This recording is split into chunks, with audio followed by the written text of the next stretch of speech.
So if you were to open up like your YouTube or Spotify feed right now and just start scrolling. Yeah, just mindlessly scrolling. Right, exactly. You wouldn't just be looking at video titles. You would really be looking at this carefully engineered psychological trap. Well, 100%. It's totally by design. And the bait for that trap, it almost always relies on two very specific words. And those words are honest and journey. Yes.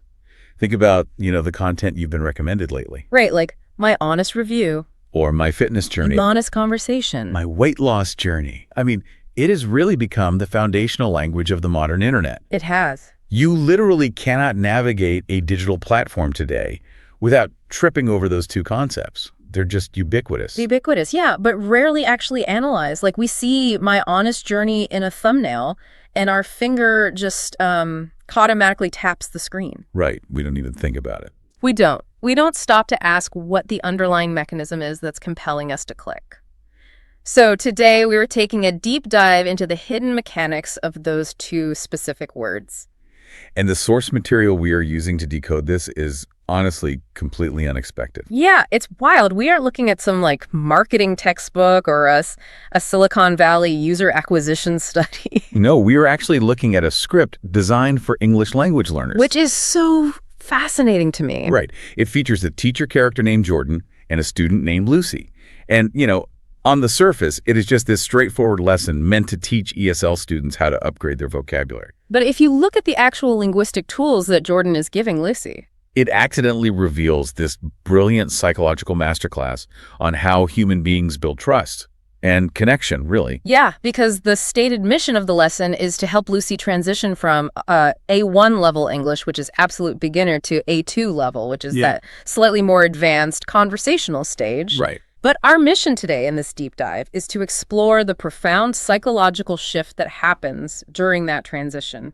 It's not just a lesson about grammar rules. No, not at all. The leap from A1 to A2 is really the evolution from merely stating facts to sharing emotions. Exactly. It is the shift from telling someone what happened to telling them how it felt. And the distinction between those two modes of communication is massive. Oh, totally. If we only communicate in facts, we might as well just be transmitting data between servers, Human connection requires that emotional layer. Think of it like the difference between reading a grocery list and reading a diary. Ooh, I like that analogy. Right. A grocery list is entirely functional. It's factual. Eggs, milk, bread. It tells you exactly what is in the cart and nothing else. Yeah, that is A1 communication right there. But a diary tells you that you bought 3 pints of ice cream because you were feeling incredibly lonely. Right. The facts are the exact same. The item's in the cart, but the context changes everything. Exactly. So today, we are going to look at how honest and journey operate as the psychological triggers that instantly turn your functional list into a relatable diary. And to understand how that shift happens, we really have to look at the first trigger word in the source script, which is honest. Yeah, let's get into that. So in the lesson, Jordan asks Lucy to create a title for a video about her morning routine using her current beginner vocabulary. And Lucy comes up with this.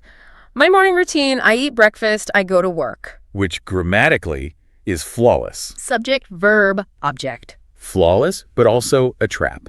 It is what we can call the A1 trap. Right. When someone is first learning a language, they naturally stick to undeniable facts because, facts are safe. Safe, yeah. I eat breakfast, I go to work. No one can argue with that, and you aren't risking any vulnerability by saying it. But the crazy thing is, it isn't just language learners who fall into this trap. We do this all the time. Oh, absolutely. Like in corporate meetings or on awkward first dates. Or when you're meeting new neighbors. Oh, yes. We just recite this sequence of safe, undeniable facts about our lives. We basically hand them the grocery list. Exactly. We hand them the grocery list. And it keeps the listener completely at an arm's length. There is no friction in that kind of communication, sure, but there's also no flavor. It is just a robotic exchange. Which is why Jordan introduces the upgrade in the script. He gives Lucy the phrase, to be honest. Right. And her original A1 sentence, which was just, I wake up at 6 a.m., I am happy, gets completely transformed. Yeah, the upgraded A2 version becomes, to be honest, waking up at 6 a.m. is really difficult. I often feel exhausted. And the contrast there is stark. The psychological shift happens the exact second that phrase, to be honest, is introduced. It really does. It signals this deliberate departure from the perfect life narrative. It tells the listener that you are stepping out from behind that curated, pristine version of yourself. You're letting them in. Yeah, you are inviting them into the messy truth of your reality. Okay, wait, let me push back on that just a little bit. Sure, go ahead. Because, people use the phrase "to be honest" constantly in everyday conversation, and it rarely feels like this deep invitation into their soul. That's fair. Like, someone will say, "To be honest, I'd rather have tacos tonight," or "To be honest, I think the blue shirt looks better." Isn't it just conversational static, like a filler phrase we use to buy time while our brain catches up to our mouth? Well, that is a really crucial distinction to make. Yes, in casual passing, it can absolutely function as conversational static, but context matters. Okay. When it comes to digital content creation, or when someone is deliberately trying to bridge a gap with an audience, it operates as a highly effective tool. How so? It transforms a sterile fact into a vulnerable opinion. Let's look back at Lucy's first attempt. I wake up at 6 a.m. I am happy. Yeah. That is a performance. Almost no one is naturally thrilled to be jolted awake before dawn. True. Pretending to love a 6 a.m. alarm is pretty much the definition of a curated performance. Right. So when she applies the upgrade, to be honest, waking up at 6 a.m. is really difficult. She shatters that performance. She drops the mask. Oh, I see what you mean. And the reason this specific mechanism drives so many clicks on platforms like YouTube is because modern audiences are deeply exhausted by perfection. We really are. We spend our days surrounded by highly curated, filtered representations of other people's lives. Yeah, Instagram, TikTok, all of it. So when a user sees the word honest in a title, it acts as a psychological promise. It says, I am going to stop performing now. I am going to show you the messy truth. That makes a lot of sense, especially in the context of the filter era. We are just starving for anything that feels unpolished. Exactly. And Lucy actually catches on to this immediately in the source script.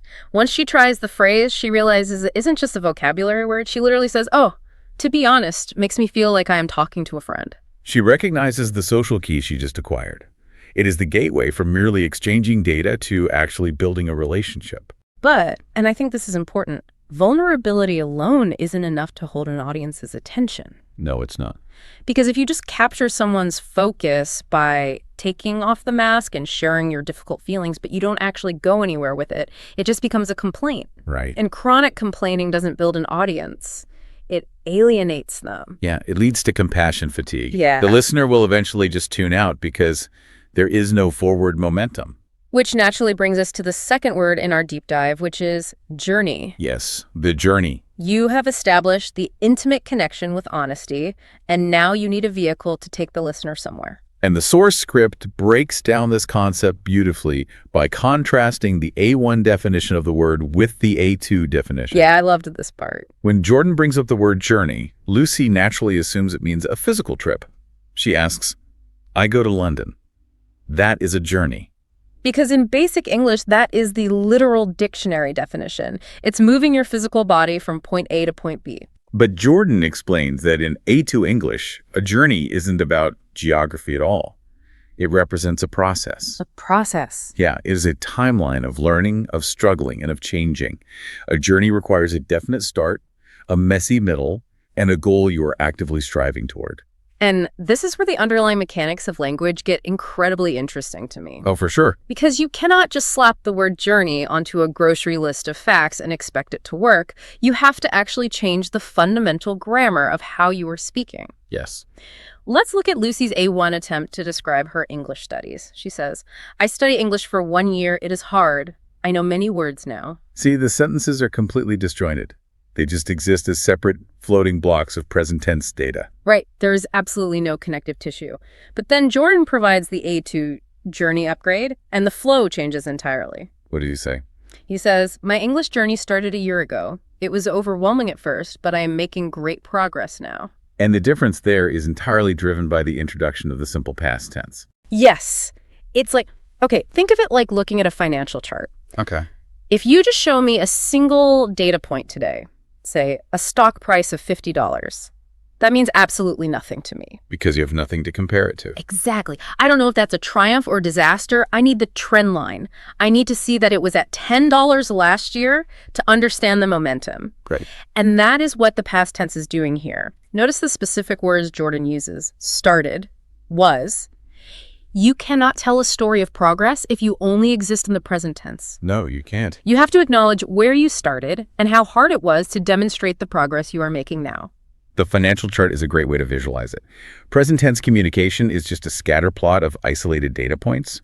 The grammatical shift into the past tense is what draws the line connecting those dots. It creates the narrative arc. Exactly. Right. Saying, it was overwhelming, but I am making progress, creates a timeline with inherent momentum. It invites the listener to hop on board a moving train. Instead of a parked car. Right. If you just say, it is hard, I know words, you are asking them to sit with you in a parked car. And as native speakers, we use the past tense intuitively to build that contrast. We instinctively highlight our past struggles to make our present successes look more impressive. We do it without even thinking. We take it for granted. But for a language learner like Lucy, acquiring the past tense isn't just about memorizing a grammar rule to pass a test. It is the specific tool that grants her the ability to be a storyteller. And if we zoom out to the broader digital landscape, this is exactly why the journey framework is so potent for content creators. Yeah, tell me more about that. Well, a journey inherently promises a transformation. When you tell someone about your trip to the grocery store, they don't care because you are the exact same person when you return. Right. But when a creator invites an audience on their weight loss journey or their language learning journey, they're making a psychological promise. They're saying there's going to be a change. Yes. They are saying, I am going to undergo a fundamental change, and if you subscribe, you get a front row seat to watch it happen. So we have the two pieces of the puzzle now. We understand the linguistic mechanics of how honest and journey operate. Yep. Honest provides the deliberate vulnerability that breaks the curated performance, and journey utilizes the past tense to provide a narrative arc and momentum. Exactly. But when we combine them into that ubiquitous phrase, my honest journey, why is it such a lethal combination for generating clicks? Why does the human brain light up when it sees those words paired together in a thumbnail? It ultimately comes down to one of the most powerful psychological drivers we possess, and that's empathy. Empathy, the empathy engine. Exactly that. When a user is scrolling and sees the phrase, my honest journey, their brain executes a very specific, rapid calculation. What's the calculation? Well, the honest component signals that the creator is about to admit failure, difficulty, or a lack of perfection. The journey component signals that they're actively trying to overcome that difficulty. And in that fraction of a second, the user's brain thinks, maybe this person's dealing with the exact same problems I am. Wow. So the click isn't even really about the creator at all. The audience is just looking for a mirror. Yes. We navigate the modern world with this constant underlying anxiety, wondering if we are the only ones finding life so difficult. Because everyone else's curated feeds make it look so easy. Right. We wonder if we're the only ones struggling to manage our budget, or maintain our relationships, or learn a new skill. Yeah. When someone broadcasts a signal that says, here is my honest journey, it creates a space of psychological safety. It really does. It validates the user's own struggles and reminds them that they are not alone in the messy middle of their own process. Which goes right back to the diary metaphor from the source script. A textbook just dictates the rules of how things should be. And if you don't understand the textbook, you just feel inadequate. But the diary says, I didn't understand the rules either, and I was incredibly frustrated by it. The diary builds a bridge between two people who are struggling. And for that bridge to hold weight, it relies on a very specific narrative beat, which the script captures perfectly in its climax. It is the concept of the bounce back. Oh, yeah, the bounce back. That is Lucy's big breakthrough at the end of the lesson. It's such a great moment. She finally synthesizes all the tools Jordan has given her, the vulnerability, the past tense, the journey framework. And what does she say? She says, to be honest, yesterday I felt like giving up. I watched a movie and I did not understand anything. It was a hard day. See, it is excellent A2 communication. Yeah. And more importantly, it is devastatingly relatable. Yeah. Anyone who has ever tried to learn a new skill knows that exact feeling of hitting a wall. But the key is that she doesn't end the story there. She follows that admission of defeat by saying, and then I remembered, never give up. That is the bounce back. And that is the secret engine powering the honest journey format. Because you can't just broadcast despair. Exactly. If a video is simply a creator staring into a camera, saying, everything is terrible and I am failing, the audience might feel sympathy for a moment, but they will quickly scroll past. Yeah, it's too heavy. But if the creator shares a genuine struggle, like Lucy, Not understanding a single word of the movie and feeling entirely defeated, it makes the ultimate display of resilience authentic. It earns the victory. Right. That bounce back is the silver lining that the audience is actually looking for. Because the triumph wouldn't mean anything without the context of the failure. Oh, absolutely not. Like if a billionaire tells you to work hard, you just roll your eyes because there is no relatable struggle. Right. But as someone who just shared their eviction notice, looks at the camera and says, "We can get through this," you listen. The dark clouds of the honest struggle are what make the silver lining of the journey visible. Sharing the genuine struggle is the currency that earns you the right to share the triumph. It ensures that the victory is relatable rather than alienating. That's a great way to put it. Yeah, when someone who appears flawless succeeds, it is often irritating to the observer. Totally irritating. But when someone who has been brutally honest about their flaws and setbacks succeeds, it becomes inspiring. It provides a blueprint for the audience's own potential success. So whether you are someone like Lucy, actively grinding through the process of learning English, or you are a native speaker who just wants to be a more effective communicator, like in a corporate office, or with your friends, or on a digital platform, The underlying lesson here is entirely universal. it is.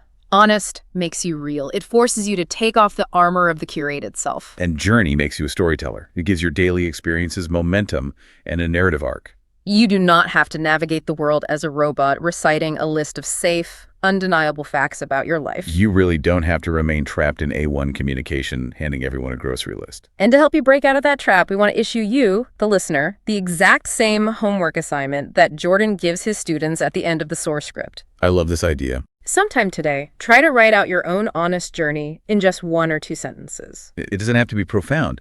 Just think about a minor project you are working on or a small daily struggle you are facing. Start your sentence with the phrase, "to be honest." That will immediately force your brain into that vulnerable, uncurated space. Right. And then make sure to use at least one past tense verb in the next sentence. That will force you to acknowledge where you started, creating the contrast needed to show the progress you are making now. Just take it one day at a time, exactly like Lucy. But as you do that exercise, there is a deeper layer to this that I want to leave you with. Okay. Throughout this deep dive, we have focused heavily on the external application of these words. We've analyzed how honest and journey change how other people connect with us, how they drive clicks, and how they build empathy across a digital divide. Yeah, that's been the main focus. But consider the internal impact. If simply adding the phrase "to be honest" and framing our experiences with a past tense journey can completely transform a sterile fact into a meaningful story for an audience, how much is our daily vocabulary secretly shaping the way we view our own lives? Oh, that is a fascinating angle. The internal monologue we use to narrate our own day-to-day existence matters just as much as the external content we produce. Exactly. When you are walking around all day, how are you talking to yourself? Are you just giving yourself an A1 list of facts and failures? Like, I woke up late, I went to work, I messed up that presentation. Yeah, because that internal voice is a trap, too. It really is. Or are you deliberately narrating a journey? To be honest, today was incredibly overwhelming, but I learned where my weak points are, and that is part of the process. The words you choose to frame your experiences don't just change how the world sees you, they actively change how you see yourself. Are you reading yourself your own grocery list? Or are you taking the time to write your diary? Because the messy truth is usually where the most compelling stories begin. Keep that in mind the next time you find yourself endlessly scrolling through your feed, looking for a mirror.